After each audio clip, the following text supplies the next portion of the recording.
back to electionWIRE. Today we're going to be looking at who tops the class when it comes to education promises for the 2013 election.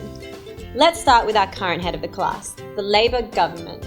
The key to Labor's education promises is the Gonski reforms, also known as the National Plan for School Improvements and recently rebranded by Rudd as the Better Schools Plan. Confusing, right? But what's in a name? What do these reforms actually do?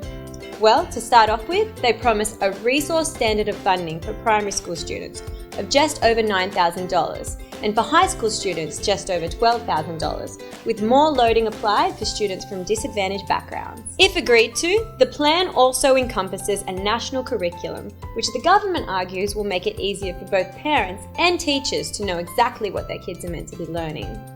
All this with the aim of getting Australia's students into the top 5 performers in the world for reading, science and maths. Sounds good, right? Also sounds expensive.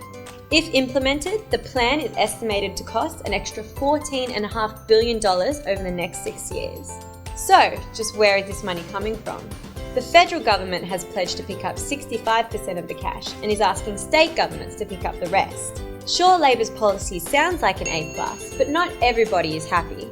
Controversially, Labor has decided to rip $2.3 billion out of tertiary education to fund the Gonski reforms, a funding cost which even Gonski himself opposes. The political tug-of-war between the state and federal governments over education is another crucial battle which may cost the government. Up next to take the test is the Liberal Party. The Liberal Party is keeping their term paper on education close to their chest, but have emphasised the importance of parents, teachers and communities to have control over their schools without excessive interference from the government.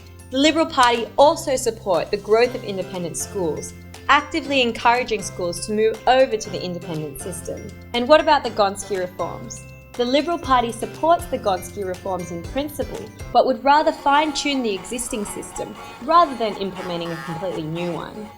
When it comes to life beyond Year 12, Tony Abbott has said he won't be reversing the recent university funding cuts, but has said he will hope to avoid any further cuts. And our final students to take the test, the Greens.